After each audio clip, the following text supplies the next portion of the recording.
শ্রীরামকৃষ্ণ আরম্ভ করছেন এই বইটা, ভাবুন, ঠাকুরের উপদেশ, selected teachings of Shri Ramakrishna, selected by Swami Brahmananda, তার মানস পুত্র।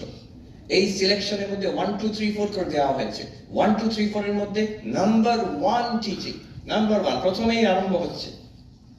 শ্রী রামকৃষ্ণ বলছেন, 1 নম্বর, মানুষ আপনাকে চিনতে পারলে ভগবানকে চিনতে পারে। মানুষ আপনাকে চিনতে পারলে ভগবানকে চিনতে পারে। Now think about it. Swami Brahmananda thought this should be number 1 in Sri Ramakrishna's teachings. মানুষ আপনাকে চিনতে পারলে ভগবানকে চিনতে পারে, একে বলা হয় মহাবাক্য। This is virtually a মহাবাক্য।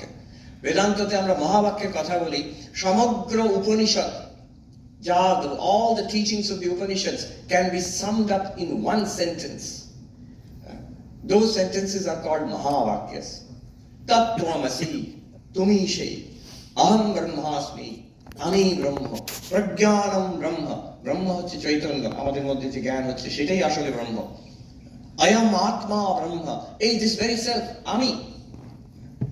অঙ্গুলি নির্দেশ, শঙ্করাচার্য ভাষ্যরে বলছে, নিজের দিকে আঙুল নির্দেশ করে যেন বলা হচ্ছে এই আত্মাই ব্রহ্ম।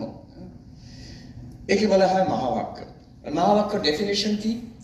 যে যেখানে জীব আর ব্রহ্মের ঐক্য প্রতিপাদন করা হয়। আমরা ব্রহ্মচারীরা আমরা সবাই পড়ি বেদান্ত সার, সেখানে মহাবাক্যের ডেফিনেশন দেওয়া আছে যে এই যে আমি আর একটা আলটিমেট রিয়ালিটি আছে ব্রহ্ম, যেখানে বলা হচ্ছে এই দুটো এক, যে বাক্যে বলা হচ্ছে সেটা মহাবাক্য।